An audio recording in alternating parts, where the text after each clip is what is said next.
buenas tardes o buenas noches. No sé a qué hora estarán escuchando y viendo esta presentación. Creo que más que tenemos de hacer más accesibles las clases. eh, por ahora he intentado hacer este PowerPoint con audio. Me gustaría quizás que la clase próxima pudiéramos buscar otra forma de comunicarnos, que además de que me escuchen, yo los escuche y sea posible vernos. Bueno, en primer lugar, comentarles que recibí todos los trabajos de ustedes de la unidad 1, que en general están bien, se han preocupado mucho por buscar la documentación que ahí se solicitaba. Los análisis son buenos en general, algunos tienen mayor profundidad que otras, pero me parecía interesante comenzar esta materia conociendo ustedes, o quizás algunos la conocían, pero pudiendo hacer una reflexión sobre, bueno, qué dice la legislación en nuestro país en relación al trabajo y las personas con discapacidad, y qué pasa en cuanto a la documentación que tenemos a nivel internacional. Así que, bueno, respecto a los trabajos, después les iré enviando a cada uno de ustedes los comentarios en relación a los resultados que pude ver en el mismo. Bueno, hoy nos ocupa otro tema que vamos a ver ahora en la próxima diapositiva, los contenidos de esta unidad.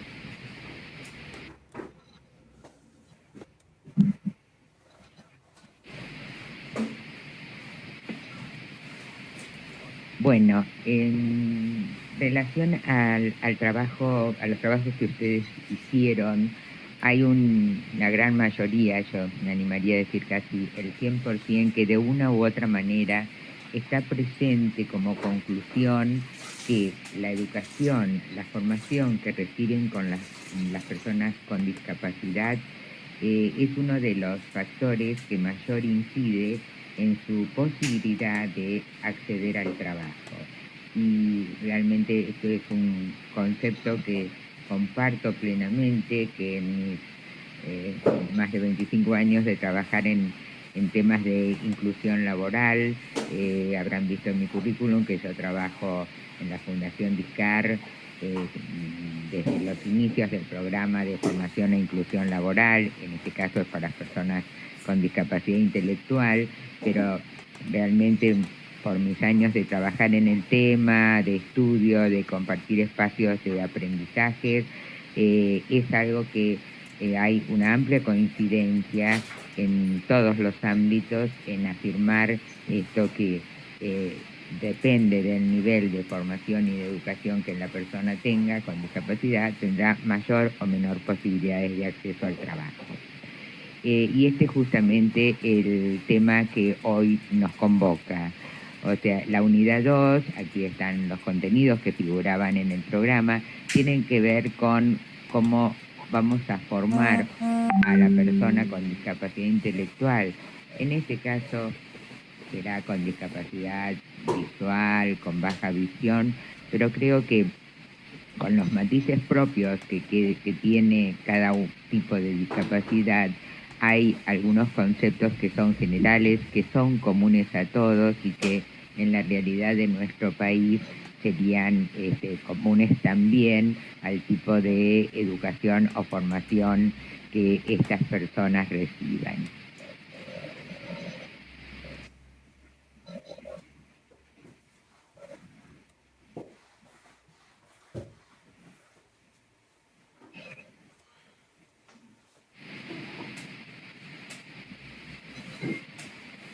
Bueno, como verán en esta diapositiva aparece la imagen de un puente, una imagen que para mí simboliza de alguna manera el paso de esa etapa que todas las personas debemos transitar entre lo que sería en un extremo nuestra etapa de formación, de escolaridad, de aprendizaje, etcétera, en la que nos hemos formado, y recorrer ese camino de ese puente.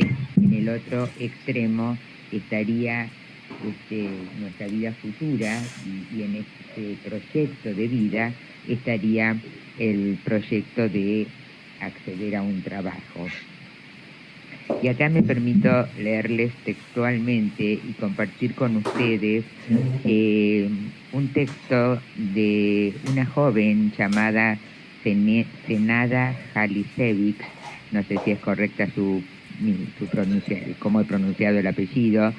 Es una joven con discapacidad intelectual y otra discapacidad asociada, que es la presidenta de la plataforma de autogestores en Europa.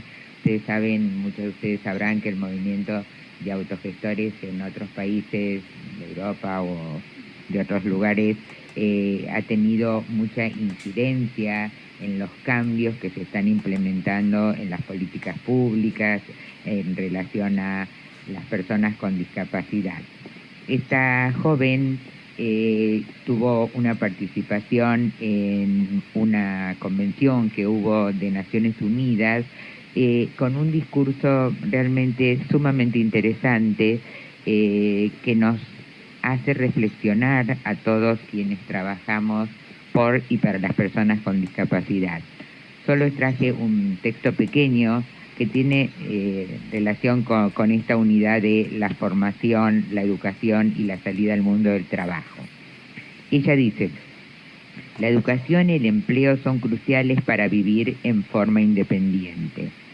Tener un trabajo es un paso clave hacia una vida independiente, pero a la mayoría de las personas con discapacidad en las instituciones se les negó el acceso a la educación o han recibido una educación inadecuada, lo que les impide obtener la preparación necesaria para encontrar un trabajo. Las escuelas, las instituciones, nos han enseñado sobre todo trabajos que nadie necesita en el mercado de trabajo abierto y ofrecen muy pocas oportunidades para el crecimiento personal y la independencia para la vida futura. Y más adelante agrega: los servicios de apoyo deben empoderar a la persona con discapacidad, dándoles la libertad de expresar sus opiniones y deseos. Nadie puede ser verdaderamente independiente cuando no puede tomar sus propias decisiones, acceder a los servicios públicos regulares, gestionar su propio dinero y tener su propio trabajo. Me parece que es muy interesante lo que ella nos está diciendo, ¿no? Pensemos un poco en nuestra realidad y en los ámbitos donde todos ustedes trabajan, en lo que nos dice esta joven. ¿Realmente preparamos a las personas con discapacidad para acceder al trabajo convencional, al que propone la convención? ¿Seguimos con un enfoque pedagógico y de trabajo en los espacios donde estas personas se forman, que les permita tener herramientas para el mercado laboral? Son interrogantes que me hago y que les hago, ¿sí? Creo que vuelvo a insistir en lo que dije al comienzo de este tema, ¿no? Tener en cuenta que es necesario, me animo a decir, a que todos pensemos en hacer un cambio, en hacer modificaciones en todo lo que tenga que ver con la formación y el acompañamiento en la etapa previa al trabajo para las personas con discapacidad, si realmente queremos cumplir este objetivo que nos dice tan claramente la Convención, que es que puedan acceder a un trabajo libremente elegido y en igualdad de condiciones que todos los demás.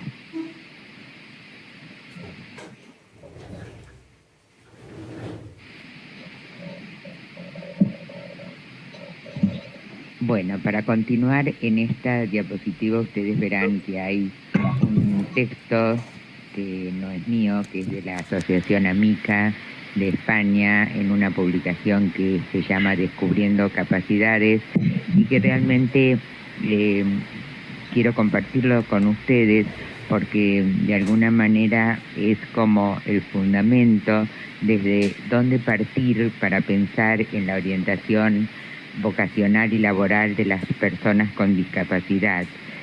Como bien dice en este texto, lo que yo rescato fundamentalmente es que las personas son únicas, son singulares, que la discapacidad es algo que impacta en la persona, pero cada persona lo vive de manera diferente, que primero por sobre todas las cosas son personas y que después tienen ciertas limitaciones. Y rescatar de este texto el tema de la singularidad de cada persona con discapacidad a la que vamos a acompañar en este proceso de orientación vocacional laboral.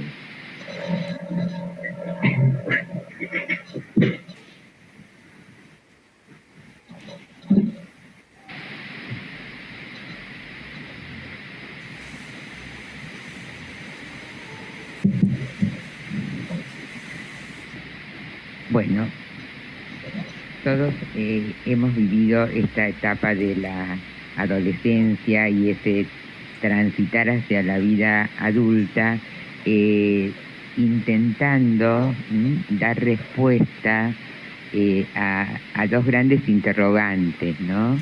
Por un lado, tratamos en esta etapa de la vida de descubrir cuál es el sentido de la vida y, por supuesto, hacia dónde queremos orientar nuestra vida. Es algo propio, característico de la adolescencia como etapa evolutiva y que también estamos convencidos que las personas con discapacidad la atraviesan.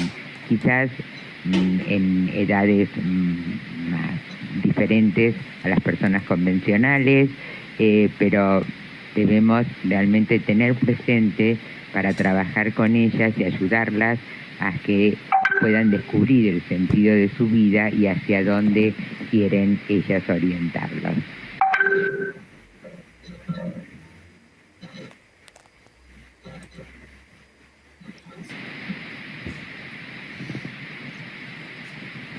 Como decíamos anteriormente, queremos acompañar a las personas con discapacidad a transitar esta etapa de la vida y para eso estamos convencidos que las personas con discapacidad necesitan recibir apoyos para pensarse como sujetos que tienen emociones, que tienen intereses, que tienen habilidades.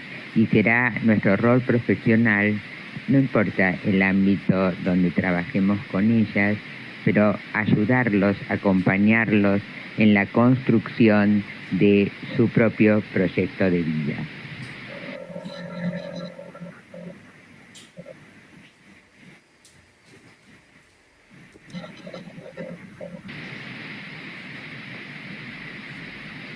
Bueno, y en la diapositiva anterior remarcábamos la palabra apoyos.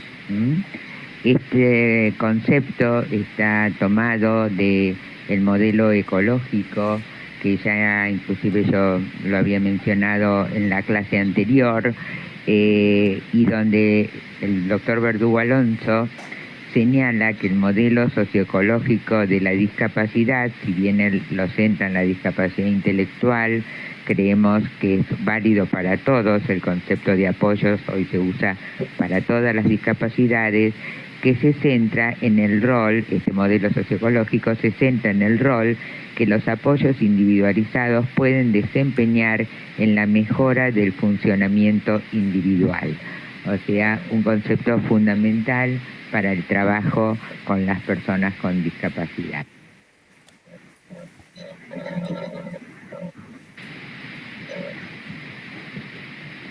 Y siguiendo la línea de este mismo autor, él señala también que los profesionales tengamos una perspectiva positiva en la evaluación de las personas con discapacidad, tanto en su proceso de orientación vocacional como en su formación laboral, donde no abundemos exclusivamente en las limitaciones que esas personas tienen, sino justamente en esa evaluación, en ese proceso de evaluación, ver sus limitaciones, no las vamos a negar, pero tratar también de tener en cuenta las capacidades que esa persona tiene. Si podemos ver ambas cosas y en primer lugar ver las capacidades, esto nos permitirá establecer una línea de acción que nos va a permitir elaborar su programa individual de apoyo.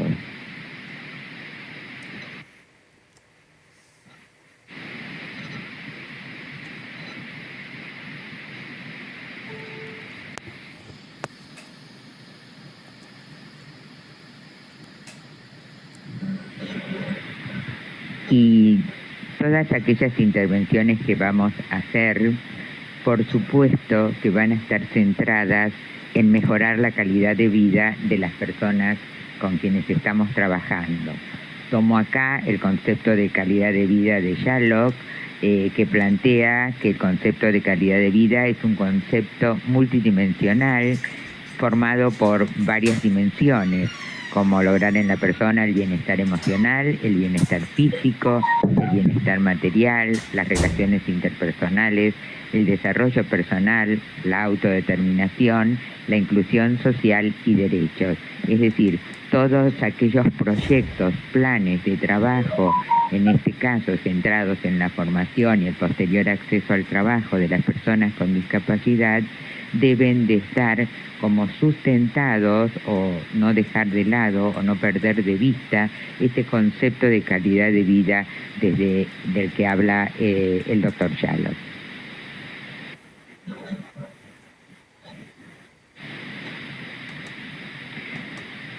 Vamos a ver ahora cuáles serían los aspectos importantes a trabajar en la orientación vocacional de estas personas.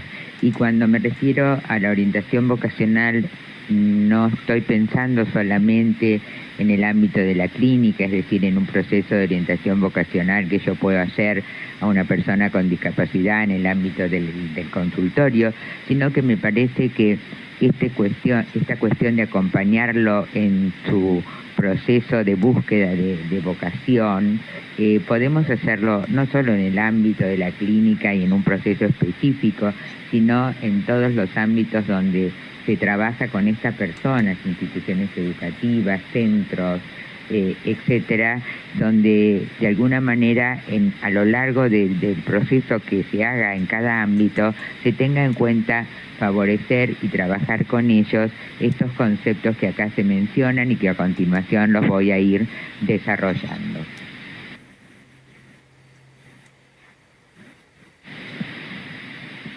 El primero de ellos es el concepto de autodeterminación.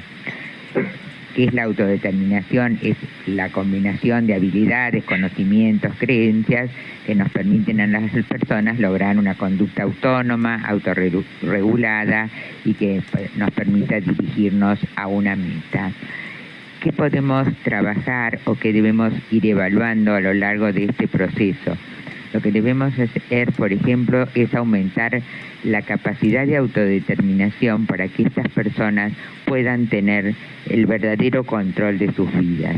En mi experiencia y en mis años de trabajo, creo que es uno de los temas fundamentales que las personas no logran a determinadas edades tener una verdadera autodeterminación, ¿no? En general, en muchos de ellos, siempre todo es decidido por otros, las familias, los profesionales, las instituciones, etcétera.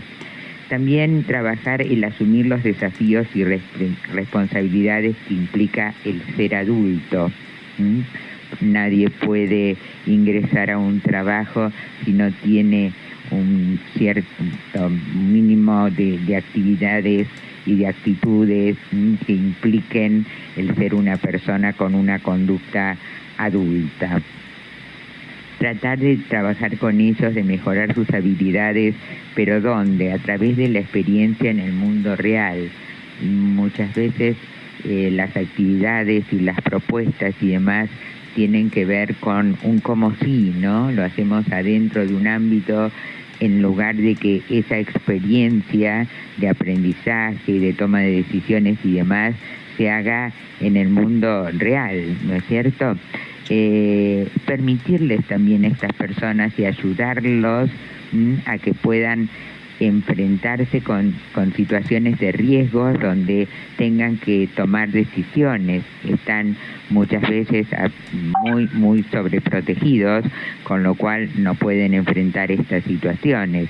Y eso les impide el ítem que sigue, que es resolver problemas de la vida cotidiana, aún problemas muy simples. Y si yo no puedo resolver un problema en mi vida cotidiana, me va a costar muchísimo más poder resolver una situación problemática en el mundo del trabajo. Y permitirles también que se equivoquen y que puedan reflexionar a partir del error.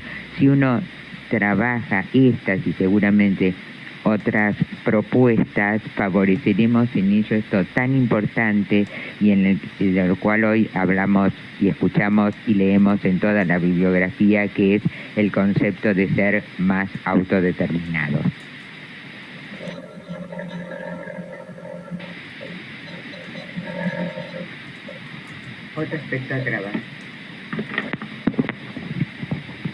Otro aspecto a trabajar sería la autonomía personal. Es un aspecto fundamental para el logro de la propuesta que hablábamos anteriormente, ¿no? De la autodeterminación.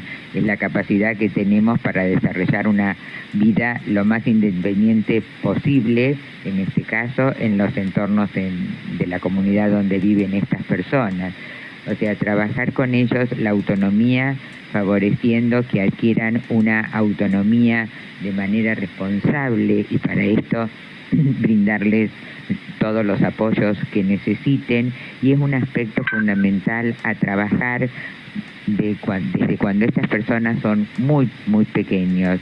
Esto creo la mayoría de todo esto que estamos conversando, por supuesto que es importante de trabajar también en forma paralela con la familia, pero este tema de la autonomía personal, es fundamental que lo trabajemos con las familias, vuelvo a repetir, desde que son pequeños, y si llegaron a la edad adulta o adolescentes y aún esta autonomía no está lograda, siempre recomendamos trabajar en paralelo con la familia, porque si la persona quiere ser más autónoma, más independiente, y hay una familia que lo impide, o que no tiene los recursos o que no está preparada, indudablemente va a entorpecer el desarrollo de esta autonomía que estamos buscando con la persona. Y más allá de la familia, también me parece que es importantísimo trabajarlo en otros entornos cercanos, incluida, por supuesto, las instituciones a donde concurren estas personas.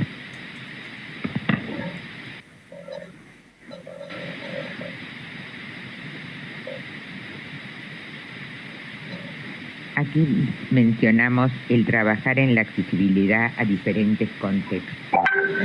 En realidad, esto apunta a que podamos trabajar con la persona con discapacidad pensando no en el ámbito de la institución, sino en el afuera, ¿sí?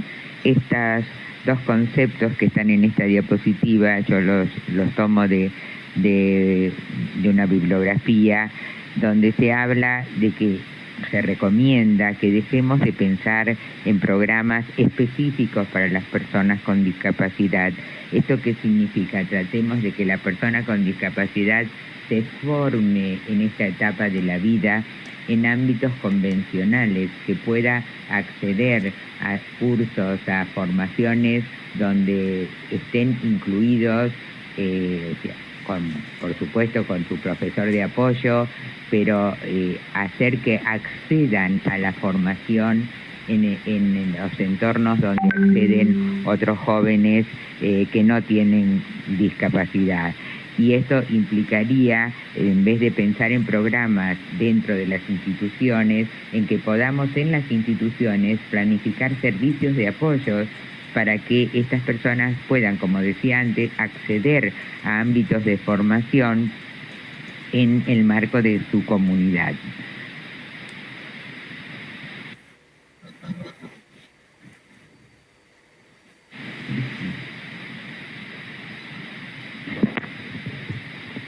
También es importante y creo que fundamental el trabajar, el desarrollar las habilidades sociales.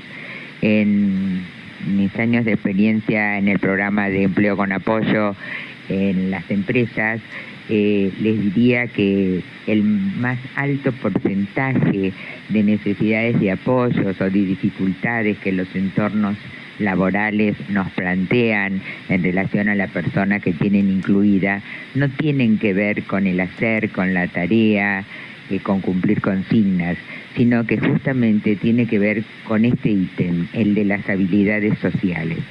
¿Qué son las habilidades sociales? Bueno, es el conocimiento de los modos aceptados de comportarnos y que nos van a traer como consecuencia un beneficio personal a través del refuerzo social y de un aumento de adaptación e inclusión en la sociedad.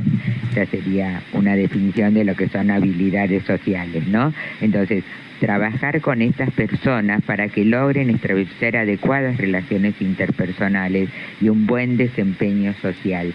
Muchas veces, con el hecho de que son personas que tienen una discapacidad, tienen ciertas actitudes desde el punto de vista social, en la forma de relacionarse con los demás y demás, en su forma, hasta en su lenguaje, que realmente no es adecuado y es más, muchas veces esto es hasta favorecido o diría hasta festejado, entre comillas, ¿no? Cuando se dice una gracia, cuando se tiene una actitud o una respuesta determinada frente a un jefe, a un gerente del ámbito donde trabajan. O sea, esto incito muchísimo, ¿no? El trabajar con las personas con discapacidad, el logro de adecuadas habilidades sociales. En muchos está especialmente en el tema de la comunicación, justamente algunos déficits propios de la persona, pensamos en las personas con TEA, etcétera, donde el tema de la comunicación es una de sus mayores dificultades y esto muchas veces repercute en las habilidades sociales al no poderse comunicar con ese entorno. Entonces, trabajar el desarrollo de las habilidades sociales a lo largo de estos procesos me parece que es fundamental y que va a permitir una exitosa inclusión laboral.